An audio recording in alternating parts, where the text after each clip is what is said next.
நல்லா இருக்கியா உங்க குடும்பம்? இதுக்குதான் படிக்கிற புள்ளைய கட்டி கொடுக்கலான்னு பாக்குறீங்களா?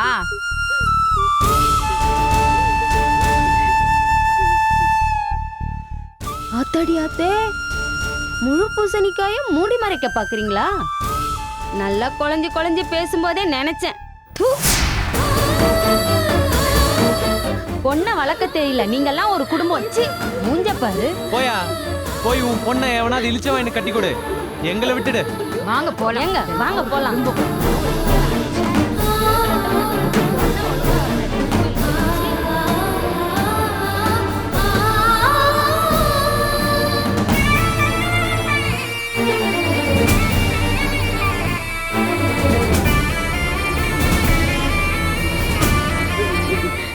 ஐயோ ஐயோ, அத்தை அத்தை, உள்ளூர்ல மாப்பிள்ளை தேடினா பிரச்சனை ஆயிடுவேன்னு வெளியூர்ல இருந்து மாப்பிள்ளைய கொண்டு வந்தாலும் ஐயோ, அவனுக்கும் போனை போட்டு சொல்லியிருக்கானே. சண்டாளம் பாவி, அவன் விளக்கவே மாட்டான். நல்லா இருப்பானா? அவன் நாசமா போயிடுவான். அவனுக்கு நல்ல சாவே வராது. ஐயோ ஐயா, என் பேத்தி வாழ்க்கை இப்படி குடி புடிக்கு போச்சே.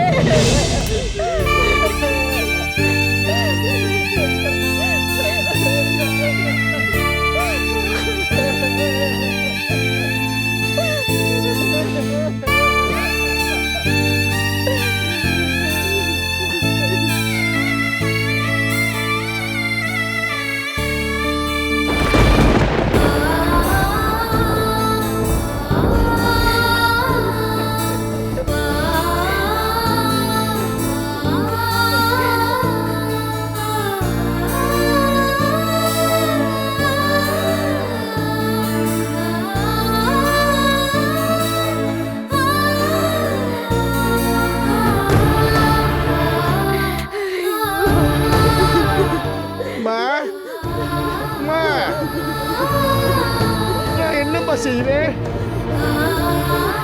யாருக்கு எந்த கெடுதலும் பண்ணலையம்மா. நம்ம குடும்பத்துக்கு ஏமா இப்படி ஒரு சோதனை வந்திருக்கு? ஆத்தா, அகிலா,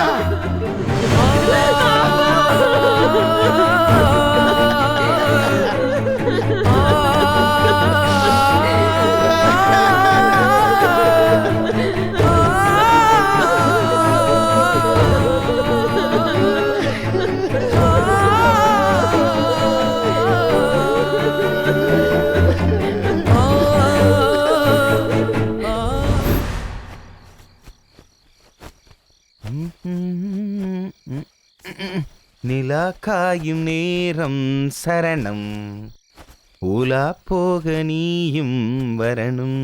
வந்துட்டேன்.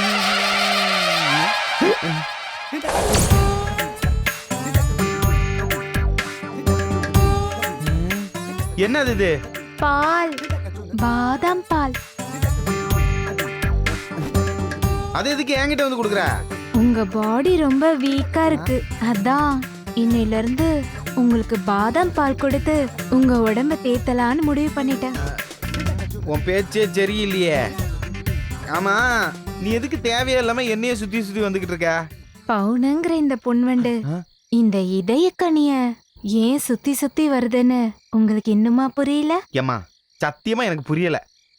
சரி, நானே சொல்றேன். உங்களுக்கும் எனக்கும் ஏதோ பூர்வ ஜென்ம பந்தம் இருக்கு. போன ஜென்மத்துல நான் ஏதோ ஒரு நாட்டோட இளவரசியா இருந்திருப்பேன்.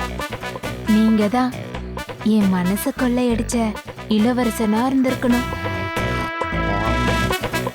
நீ நானும் இளவரசன் இளவரசியா? சரிதான். சைத்தான் சைக்கிள் கேப்ல வருது. ஆமா கனி, உங்களை பார்க்கும் போதெல்லாம் என்னால அந்த பந்தத்தை உணர முடியுது. உங்களுக்கு உணர முடியலையா? எம்மா, என்னால எல்லாம் எதையும் உணர முடியலம்மா. நீ முதல்ல இடத்த காலி பண்ணு. கனி, நேத்து இப்படித்தான் டிவில ஒரு சீரியல் பார்த்தேன். பூர்வ ஜென்மம் இருக்கிற ஹீரோ ஹீரோயின் மேல எங்கிருந்தோ பறந்து வந்து ஒரு மாலை கழுத்துல விழும். அதே மாதிரி நம்ம கழுத்துலயும் மாலை வந்து விழுந்தாதான் உங்களுக்கு புரியும். சாமிக்கு பூ போட்டா பழைய மாலையை தூக்கி வெளியே போடுறதே இல்ல.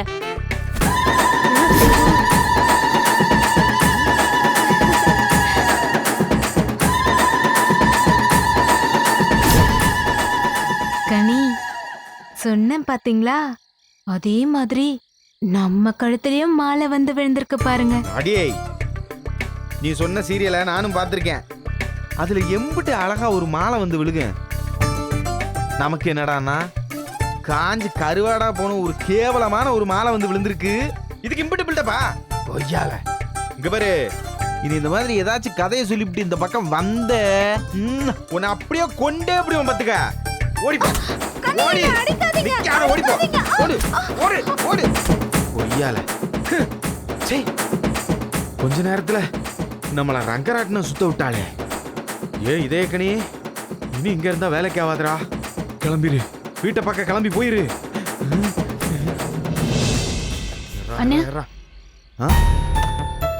மலரு, உங்ககிட்ட கொஞ்சம் பேசணும். என்னம்மா சொல்லு. நேத்து அவர் வீட்டுக்கு வரும்போது கையில அடிபட்டு கட்டு போட்டிருந்தாரு. அவருக்கு எப்படின்னு கையில அடிபட்டுச்சு? ஐயோ, என்ன கேட்டா எனக்கு எப்படிமா தெரியும்? அதை நீ அவங்கிட்டயே கேட்டிருக்க வேண்டியதானே? கேட்டேன்னு, மெக்கானிக் ஷெட்ல அடிபட்டுருச்சுன்னு சொன்னாரு. நைட்டு அவரு காயத்துக்கு மருந்து போடும்போது பார்த்தேன். அது பார்த்தா மெக்கானிக் ஷெட்ல அடிபட்ட மாதிரியே தெரியல. தயவு செஞ்சு உண்மையை சொல்லுங்கண்ணே, அவருக்கு எப்படி அடிபட்டுச்சு? அவன் சொல்றதுதாம்மா உண்மை. அவன் எதுக்கு போய் சொல்ல போறான்? மெக்கானிக் செட்ல தான் அடிபட்டது.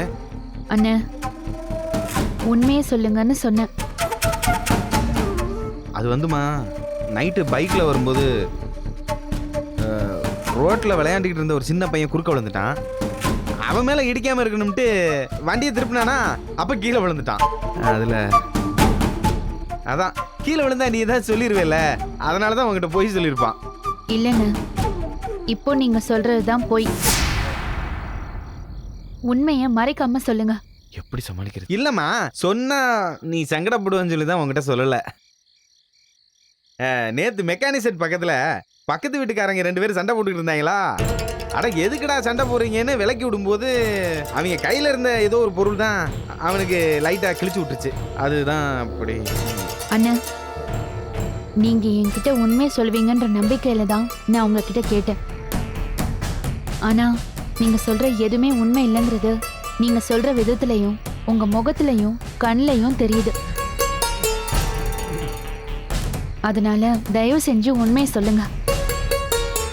அவர் கையில எப்படி அடிபட்டுச்சு சொல்லுங்கண்ணே. ஏமா, நான் சொன்னேன்னு சொல்லி யாருக்கிட்டையும் சொல்லிட மாட்டியே? சொல்ல மாட்டேன். ஒன்றும் இல்லை, உன்னோட திருட்டு போன தாலியை மீட்டுட்டு வரேன்னு சொன்னான்ல, கம்ப்ளைண்ட் கொடுத்ததுல எந்த பிரயோஜனமும் இல்லைம்மா. அதனால தான் நானும் வெற்றியும் தாலியை திருடினது யாருன்னு கண்டுபிடிக்க போகும்போது அப்படி அதை பற்றி ஒரு இடத்துல போய் விசாரிக்கிறப்ப தான் அவங்களுக்கும் வெற்றிக்கும் கைகலப்பாகி போச்சு. அங்கே நடந்த சண்டையில் தாம்மா இந்த காயம் ஏற்பட்டுச்சு. இந்தா மலரு, நீ எதுவும் நினைக்காதம்மா. அவன் எப்பாடுபட்டாவது அந்த தாலியை கண்டுபிடிச்சிருவான். நான் அழறது அதுக்கு இல்லை என்ன, இவ்வளோ கஷ்டப்பட்டு அந்த தாலியை கண்டுபிடிக்கணுமா? கண்டுபிடிச்சுதானம்மா ஆகணும். சவாலுக்காக இல்லைனாலும் அந்த தாலியை கொண்டு வந்து உன் கழுத்துல சேர்க்கணுன்றது தானம்மா அவன் எடுத்த முடிவு. அதனால கண்டிப்பா அவன் கண்டுபிடிப்பாமா. நீ எதுவும் தேவையில்லாம மனசு போட்டு குழப்பிக்காத, சரியா? ஏதோ சின்னதா காயம் போட்டிருக்கு, அவ்வளவுதான். மற்றபடி ஒன்றும் இல்லை. இந்த பாரு மலரு, அவன் மனசுக்கு அவன் நல்லபடியா இருப்பாமா. நீ எதுவும் கவலைப்படாத.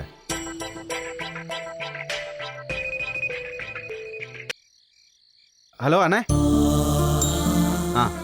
சரிண்ணே, நான் இப்போ வந்துடுறேன், வைக்கிறேன். சரிம்மா, நான் வீடு வரைக்கும் போகணும், வரட்டுமா?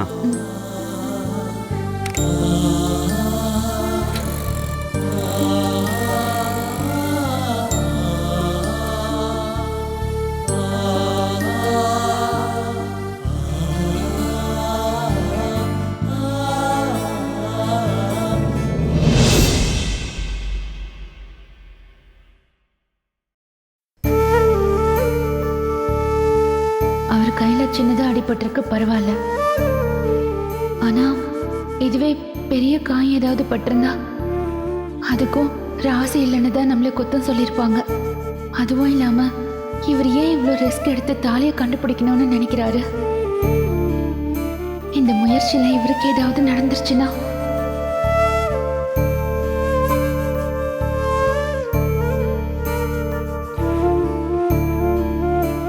ஏங்க ஏங்க ரூம்ல தனியா உட்காந்துட்டு இருக்கீங்க? வெளியில தங்கராஜ் மாமா இருக்காரு, அப்பச்சி இருக்காரு, அவங்க கிட்ட எல்லாம் பேசிட்டு இருக்கலாம்லங்க. பேச்சு துணைக்கு கூட யாருமே இல்லாம இருக்கீங்கன்னு புரியுது. சீக்கிரமா ஒரு ஆளை ரெடி பண்ணிடலாம், கவலைப்படாதீங்க. மாடிக்கு போலாமா? வாங்க. ஒரு நிமிஷம். கையில வலி எப்படி இருக்கு? வலியா? ம், இதுவா? இது ஒண்ணும் இல்லைங்க, சும்மா இத்தினோண்டு காயம். இன்னைக்கு முழுக்க இந்த கையால தான் வேலை பார்த்துட்டு வந்தேன், ஒரு வலியும் இல்லை. அது சின்ன காயமா இல்ல பெரிய காயமான்னு எனக்கு தெரியும். எப்படி அடிபட்டுச்சு சொல்லுங்க. அதான் நேற்று சொன்னேன்லங்க. அது எங்க ஷெட்ல வாட்டர் வாஷுக்கு வண்டிங்க வரும். அப்படி வரும்போது மோட்டர் போட்டு தான் வேலை பார்ப்போம். நான் மோட்டர் பக்கத்துல கை வச்சிருக்கேன்னு தெரியாம ஒருத்தர் சுவிட்ச் போட்டாரா, அப்ப என் கையை அந்த மோட்டர்ல சிக்கி அப்படியே லேசா காய ஆகும்போது அந்த தாலியை தேடி ஒன்னும் போக வேண்டாம். தாலியா? என்ன தாலி? தாலியை தேடி போய் தான் உங்களுக்கு கையில அடிபட்டுச்சுன்னு எனக்கு தெரியும். வேண்டாங்க, இனிமே அந்த தாலியை தேடி போகாதீங்க. தொலைஞ்சு போனது தொலைஞ்சதாவே இருக்கட்டும். உங்க உயிரை பணைய வச்சு அதை தேடி போக வேண்டாம். உங்களுக்கு ஏதாவது ஆச்சுன்னா என்ன ராசி இல்லாதவனு குத்தம் தான் சொல்ல போறாங்க. அதுக்காக நான் வேண்டான்னு சொல்லல, அதுக்காக நான் பயப்படல, வருத்தமும் படல. உங்களுக்கு எதுவும் ஆயிடக்கூடாதுன்னு தான் சொல்றேன்.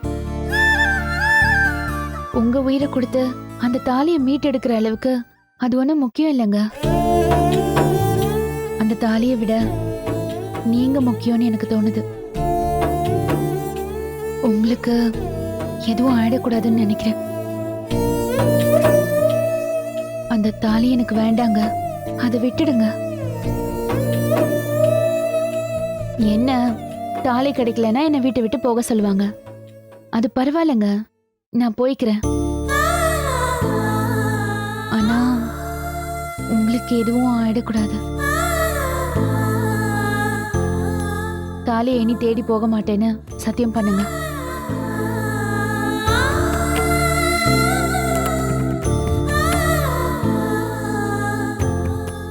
சத்தியம் பண்ணுங்க.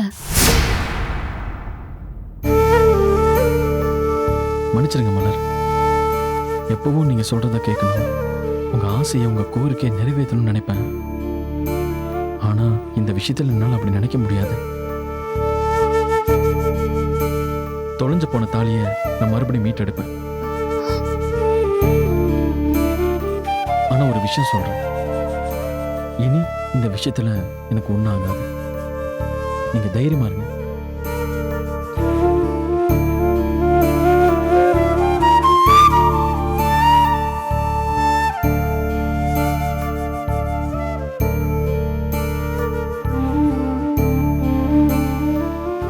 தடவையா என் மேல அன்போடையோ அக்கறையோடையோ எனக்கு எதுவும் ஆகக்கூடாதுன்னு பேசியிருக்கீங்க. அதுக்கு ரொம்ப தேங்க்ஸ்.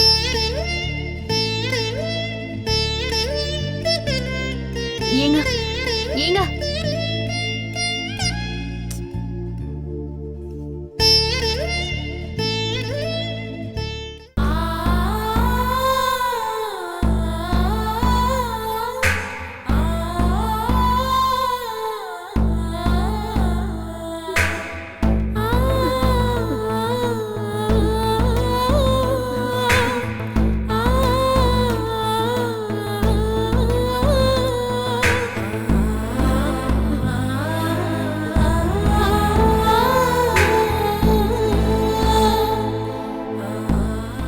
எது நடக்க கூடாதுன்னு நினைச்சேனோ அது நடந்துருச்சு. ராசுதர, இனிமே சாதாரணமா இதை நம்ம எடுத்துக்க கூடாது. ஏதாவது பண்ணி ஆகணுப்பா. இது நம்ம புள்ள வாழ்க்கையா, நாம தானையா பார்க்கணும். இப்படி யாருக்காவது கட்டி கொடுக்கலான்னு நினைச்சாலும் வர்ற மாப்பிள்ளைக்கெல்லாம் போன் பண்ணி சொல்றாடையா. இந்த விஷயம் கொஞ்சம் கொஞ்சமா ஊருக்கே தெரிஞ்சா என்னையா செய்யறது? நம்ம குடும்பத்துல அத்தனை பேரு நாட்டுக்கிட்டு சாக வேண்டியதா. தெரியலையம்மா, அவ யாரு எவனுக்கு கண்டுபிடிக்க முடியலம்மா. முன்னெல்லாம் ஒரே நம்பர் தான் போன் அடிச்சா, இப்பெல்லாம் வேற வேற நம்பர் இருந்து போன் அடிக்கிறியாமா. நேத்தெல்லாம் திருட்டு போன்ல இருந்து போன் அடிச்சிருக்கேன். நான் எங்க போய் கண்டுபிடிப்பேன்? எனக்கு ஒண்ணும் புரிய மாட்ட முடியுதுமா.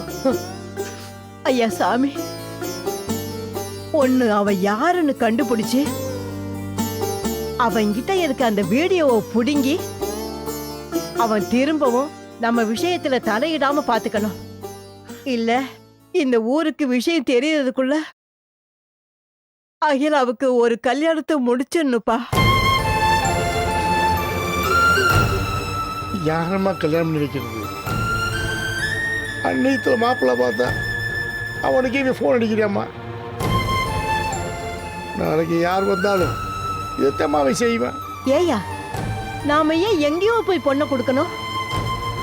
பேசாம நம்ம சொந்தத்திலே கொடுத்துடலாமே.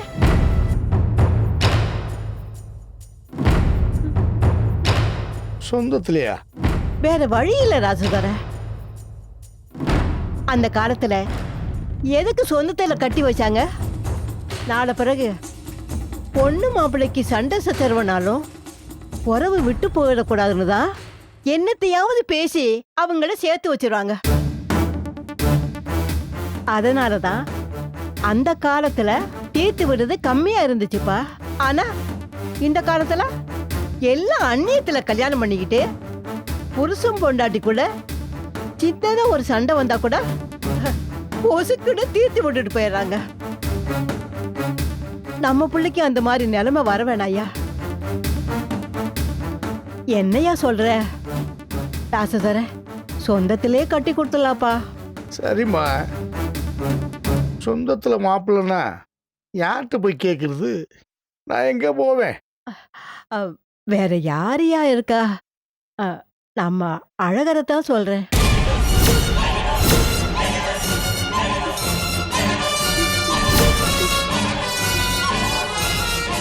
அம்மா, என்னம்மா சொல்ற? அழகரா? வேற வழி இல்லையா. நமக்குன்னு இருக்கிற ரத்த சொந்தம் அவன் மட்டும் தானே.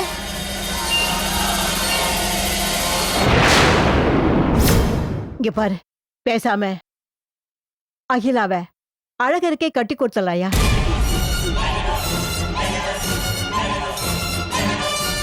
ஏதோ என் மாமன் இன்னைக்கு வாழ்க்கையை இழந்துட்டு நிற்கிறான். அவளுக்கு ஒரு வாழ்க்கையை கொடுக்கலாம்னு நினைத்தேனே. ஆனா இன்னைக்கு ஊருக்குள்ள பேசுறதையும் நீ பேசுறதையும் கேட்டாக்கா மலரு கெட்டு போனவதான் போல இருக்கு.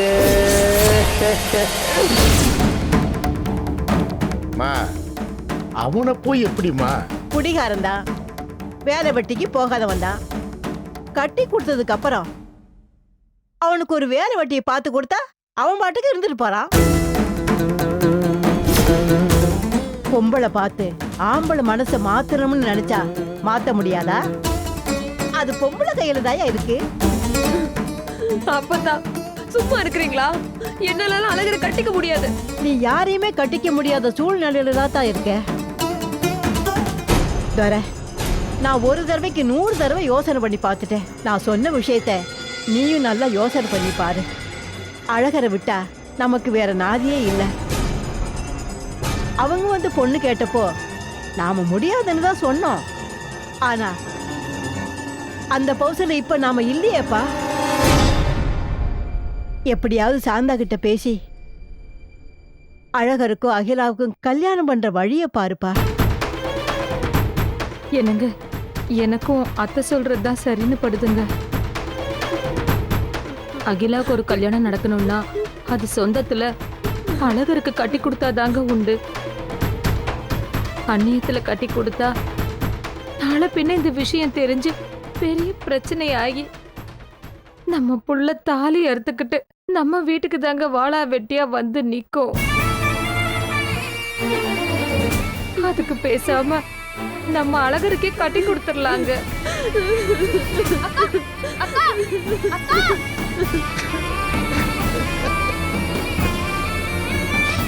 ஐயா சாமி, இங்க பாரியா, பொண்ணு மனச மாத்துறது எங்க பாடு.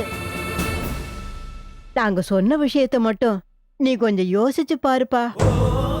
உன் மனசுக்கு என்ன படுதோ அதை என்கிட்ட சொல்லு. அப்புறம் மத்தத பாத்துக்கலாம் ஐயா.